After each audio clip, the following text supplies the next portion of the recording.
You're listening to The Leonard Lopate Show on AM 820 and 93.9 WNYC.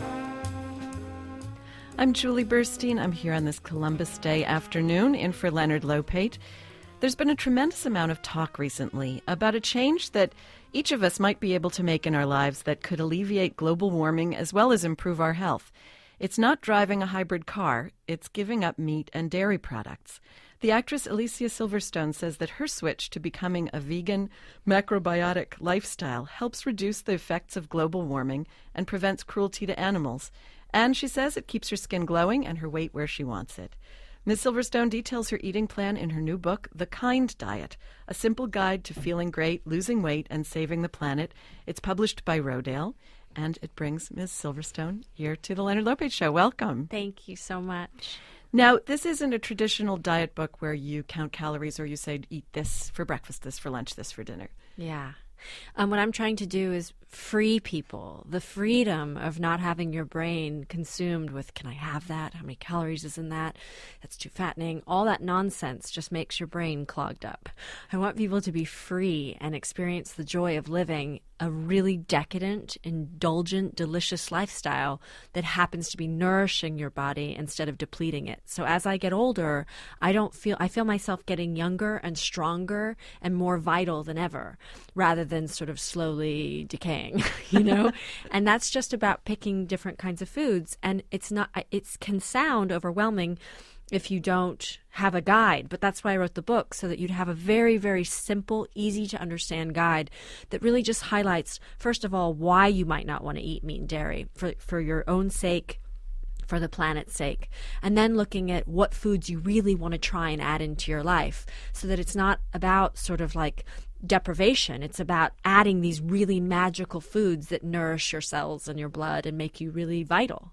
Well, that deprivation piece, I brought the book home, and my 14-year-old son really loves to cook, and he's learning how to cook. And I said to him, okay, choose a recipe. And he took a look at it, and he said, Mom, you know I really like meat. And I said, I know, but let's try something else. How do you respond to people like my 14-year-old who does really like meat?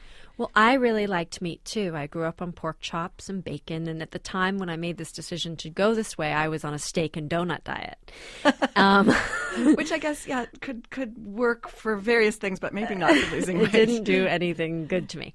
But what I would do for a 14-year-old kid is, first of all, I wouldn't talk to them so much about it. What I would do is just make them delicious food. And I guarantee you that if you made the chorizo tacos or the waffle and sausage and cheese panini from my book, or the pecan-crusted seitan, that they wouldn't be saying, where's my meat? They'd just be saying, Mom, this is really good. And so I feel like the more you just add great things into your life and step away from the nastier things without making a big production out of it, without stressing yourself out, and without, because sometimes when you tell a kid what you're doing, that's when they get into, they don't want to, it's rebellion time, right? But if you just sort of seduce them by, there's a restaurant here in New York City called Candle 79. And I bet if you took your kid there and got him the seitan piccata and the peanut butter chocolate bliss for dessert, he would just think it was the yummiest thing, and not necessarily, he doesn't need to know that it's vegetarian, because it's not, all that matters, it's delicious, and that he doesn't feel terrible after he leaves, which you usually feel after you have a big plate of ribs or something. Well, I have to say I was surprised, because this is a kid, the first thing he wanted to learn how to cook was hot and sour soup, a vegetarian way. So I was surprised that he had that reaction. So that's why I wanted to ask you, but that's very interesting advice to bring back to him. For husbands too, it's like, or whatever, it's for whoever your partners, whatever. It's just sort of, if you're getting healthier and you're feeling better and they start to see your skin glow, they're going to be happy for you. One of the people that I work with, he when he read my proposal for the book, he immediately started to give up some things. And he was on a very traditional meat at every meal diet as well. And he gave all of that up. And he lost 15 pounds in the first 2 months, I think, or something like that, maybe first 3 months. And at first his family was not like super excited about this, but it was his own thing and he wasn't imposing it on them. But slowly they saw him sort of melt away and his skin become glowing and radiant. And when he went to the doctor and he no longer had scary cholesterol and he now was at a very normal, healthy place to be at, they're all psyched about it and they're all doing it together. So it can become quite a beautiful thing when you see somebody blossom like that. For you, I mean, you were an actress. You found fame very young. I just watched Clueless yesterday as my son went to a movie. Aww. I watched it in the car, and I thought, being young in Hollywood, food must have a particular meaning because weight is such a big issue for so many people. Was that true for you? It was at a time, and I just am the type, I rebelled at that time. I sort of said, well, I don't like this whole famous thing anyway, and I don't like people telling me how I'm supposed to look. So I was young, so I really just had a silly attitude towards it all, and I rebelled. And so I ate more, gained more, and although it sounds like that attitude served you well when you found something that worked for you. Well, yeah. So then when I became vegan, I didn't do it because I wanted to be skinny or because I actually had no idea that I would be so healthy. I didn't know Bruce Lee and all these amazing bodybuilders are vegan because they want better performance. I didn't know that was possible. I sort of thought I was making some kind of sacrifice. And I did it for the animals, and the animals saved my life because immediately my nails got really, really strong and my skin started to glow and I had so much more energy, and everybody's surprised that this isn't, my hair is not, what do you call it? Extensions. Like this is my hair. And, I've just, my whole body and and I stopped going to the doctor. I used to be on an inhaler. And I used to have massive asthma, and I would go get my allergy shots twice a week. And I remember my allergist emailed me about a year into I hadn't showed up to the allergist, and he said, "Why aren't you coming to see me anymore?" And I said, "Oh, I forgot. I don't have any of those problems anymore." And he said, "Well, what have you been doing?" And I said, "Oh, I gave up dairy and I'm a vegan." And he goes, "Oh, I hear that works a lot." And I was like, "Why didn't you tell me?" And so I think that it's quite typical that this makes that kind of change in your life. From the research that you did in your own experience, you write about the things that are nasty to our bodies. Yeah. What is it that does that, and why, from what you explored? Well, there's all kinds of amazing research out there available to us, and unfortunately there are forces against us that don't want you to know this so much. But, for example, Colin Campbell wrote a book called The China Study, and it really shows that animal protein causes cancer, and it's directly linked. And and then there's John McDougall's studies, and there's Dean Ornish's studies, and these people are literally taking people who have heart disease and reversing it and stopping it, and diabetes as well. So there's just so much research that points in one direction, what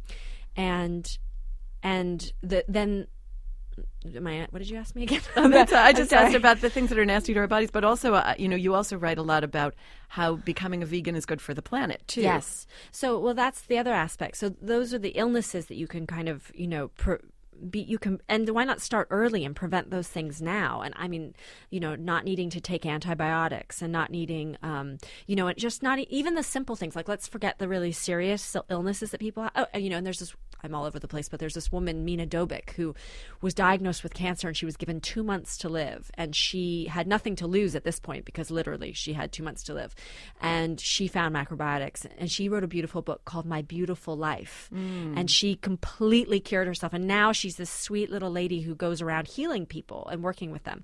But the planet issue is that it takes an insane amount of precious resources to produce animal protein.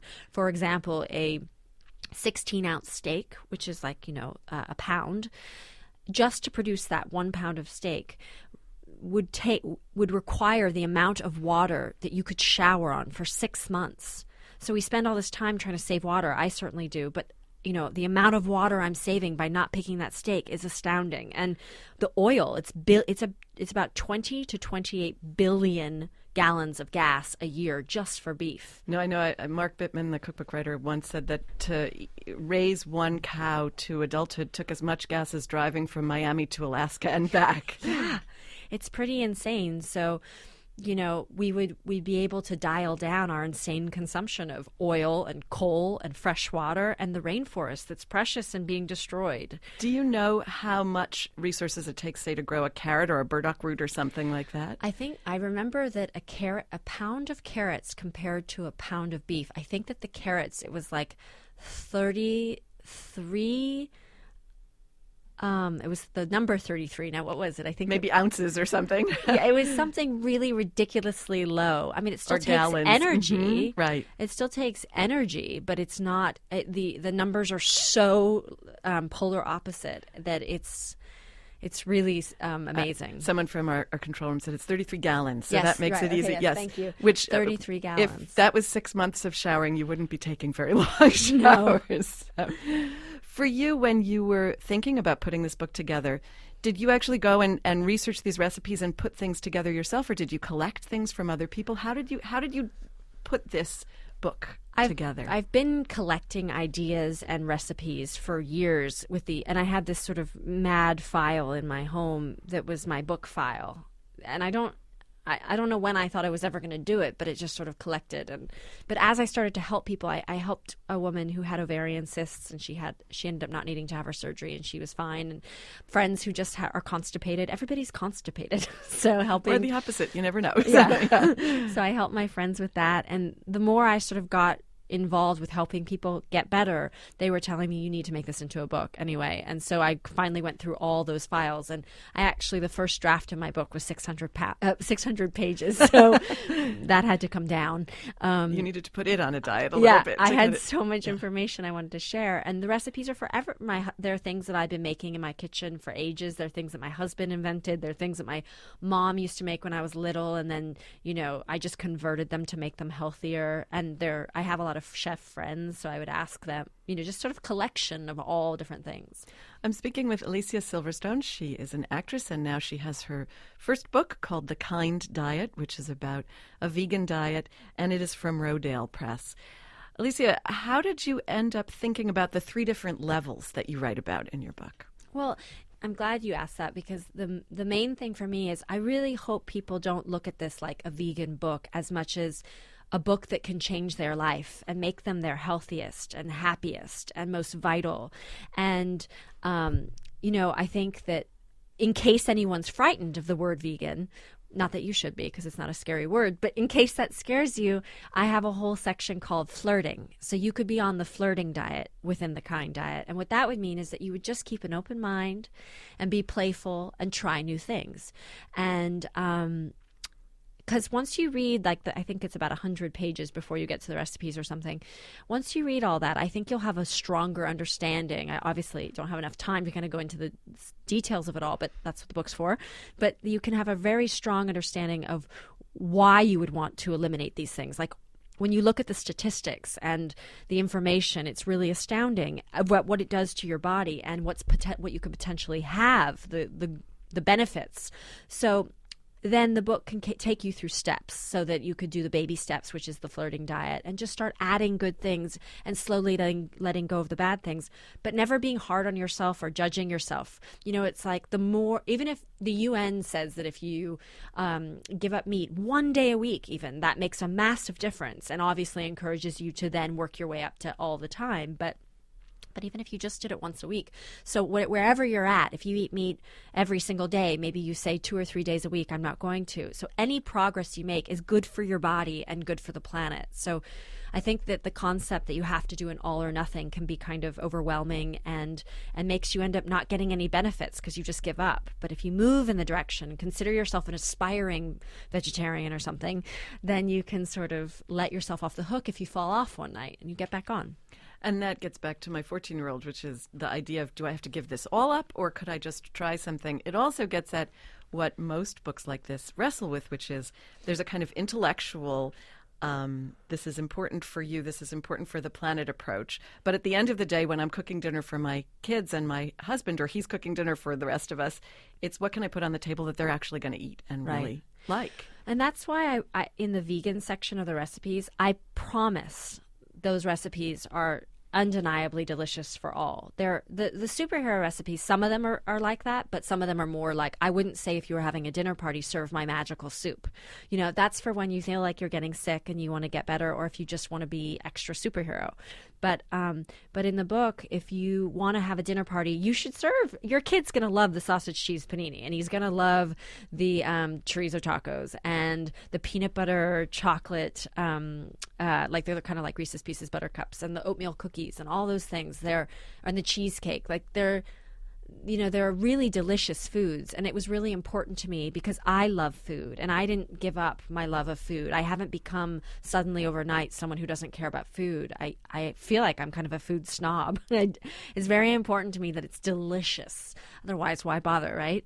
So I feel like I've done a good job of really, the standards of what could make it into the book in the vegan section. And I say, like, this is party fare. Or sometimes I'm like, this isn't party fare. This is more for healing your body. Mm-hmm. And you start to treat food as medicine, and look at, there's the fun part, there's the party fun part, but there's also the superhero sections more like, seriously, do I actually want, if I want to feel, if I have to work or do it when I do theater, and if I want to be at my best. So that's not the day that I'm going to eat, my chorizo tacos so much.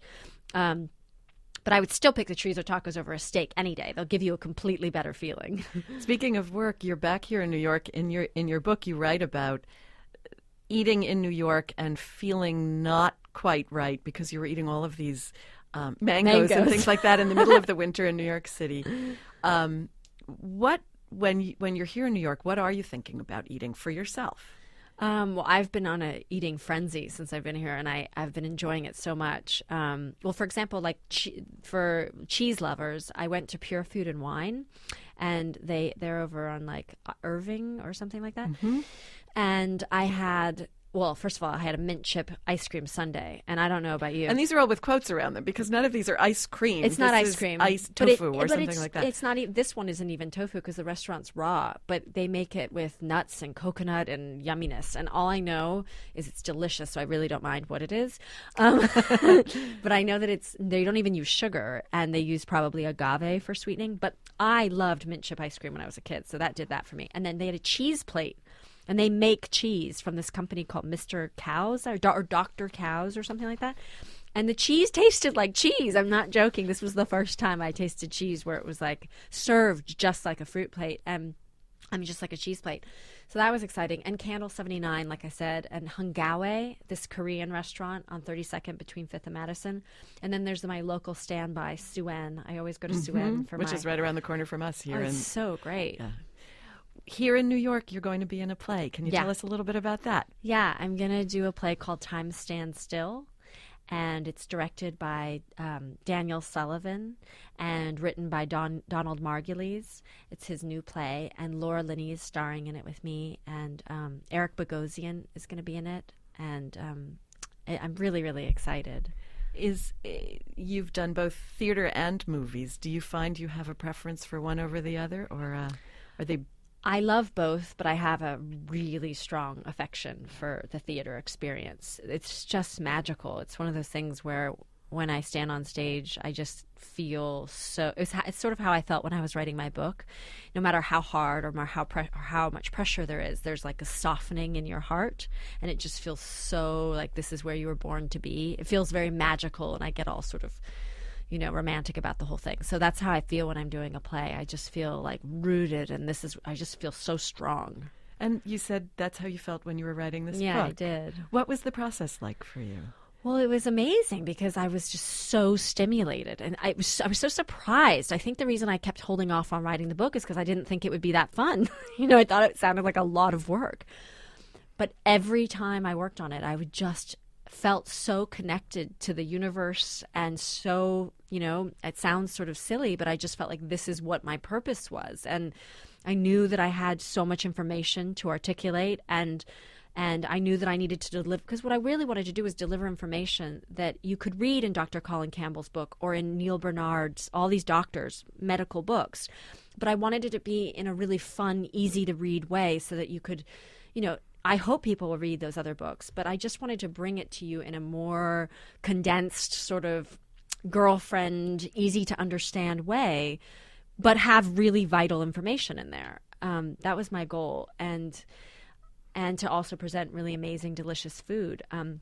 So I feel like the Kind Diet does that. And so every time I was working on it, I just felt so happy. And even when I didn't leave my house for weeks, and my husband was like, you need to leave. You need to step outside, and you need to take a shower. That's one thing that writing a book, you don't have to write. You don't have to get out of your pajamas if you don't want to. No, showering didn't happen very often. And I would just, but I was so in love with the process. I really, really loved it. Is there something else you can imagine being pulled to write about? Or Yeah. Well, I have those other 300 pages that didn't make it. No, but for reals, I really would like to write a book when I have a baby about raising children, like the process of getting pregnant. I feel like a lot of people can't get pregnant because they're just not healthy. I don't feel like it's our food is so bad, and the way that we eat, we never look at what's the cause of these things. We always jump to, well, it's this disease or it's that, or we start taking medicine or we cut ourselves open, but we're not really looking at what are we doing that's making our bodies not work properly. So I would like to do sort of an examination of how to really eat in order to get pregnant, and how to really eat while you're pregnant, and how to really eat once you have the baby, and how to feed your children, sort of. But I got to get pregnant and do all that first, so maybe long way in the future. And it sounds like it's a different 300 pages. The 300 pages you've already written, maybe a separate book. Exactly. Well, thank you so much for being here. I've been speaking with Alicia Silverstone about her book, The Kind Diet, A Simple Guide to Feeling Great, Losing Weight, and Saving the Planet. It's published by Rodale Books. Thank you so much for joining us. Thank you so much.